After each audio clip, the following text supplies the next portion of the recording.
Okay, this is part 2 of Pep Talk 2. Okay, so you know that this is going to be short because I'm not going to run over my time.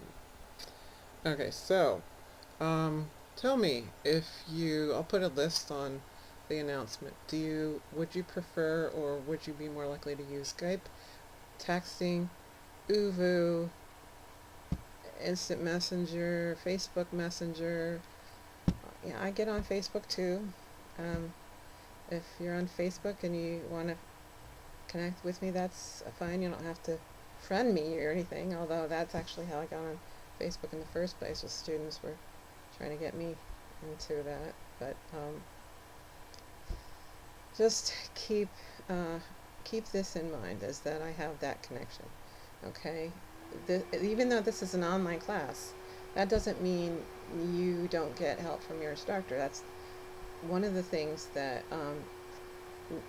I'm being paid for. I mean, uh, it's not just a simple computer connection and just read it and do something. So I want to find out how you would best connect with me. The third thing is very important for this phase of your research, and that is critical. Integrating sources well into your text. You need to consider the way you incorporate source citations, whether they're quotations, paraphrases, or summaries. You need to lead into those by using an attribution phrase like says or states or agrees or points out, or such and such research projects that in Alaska came out and said blah blah blah blah blah. And this is something that even articles that you read that aren't cited with sources at the end will do this. This is what journalists must do to actually acknowledge their sources. So this is a very critical aspect, no matter whether you're including sources at the end or not, but if you're using other sources. So you need to make sure you introduce them as well as acknowledge them at the end of that section before you put your comments. Now, a corollary to this is, well, which kind of source citation should I use? Should I use a paraphrase? Most often you should paraphrase in your own words.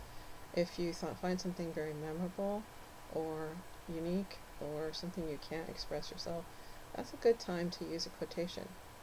Summarizing is usually when you just have a one-page reference to a source as opposed to several parts of it or a little section of it. And then finally, another thing related to this is the how not to plagiarize rule. And I'm also going to put a link to the academic honesty policy on the announcement as well, because it's very important that you know the difference between plagiarism of any kind, including accidental plagiarism. So this course is trying to teach you how not to plagiarize, how to paraphrase well, and that is an art that you have to learn. And so it's doable, but you need to change the words and the sentence structure. Remember that handout that has a little red box at the bottom and a few questions that you printed out yesterday? That's critical. Integrating sources without plagiarizing. So, and this is what the text talked about too. And one last thing, I'm going to touch on this tomorrow after I get the feedback from the surveys.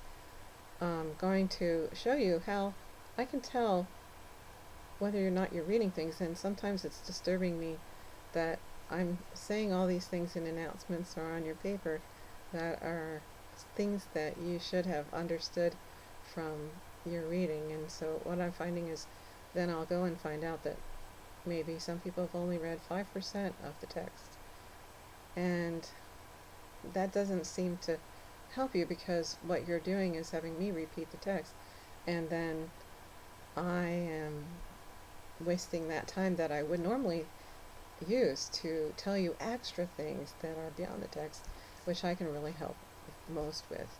But I want you to answer the questions, and that'll help a lot. Thanks.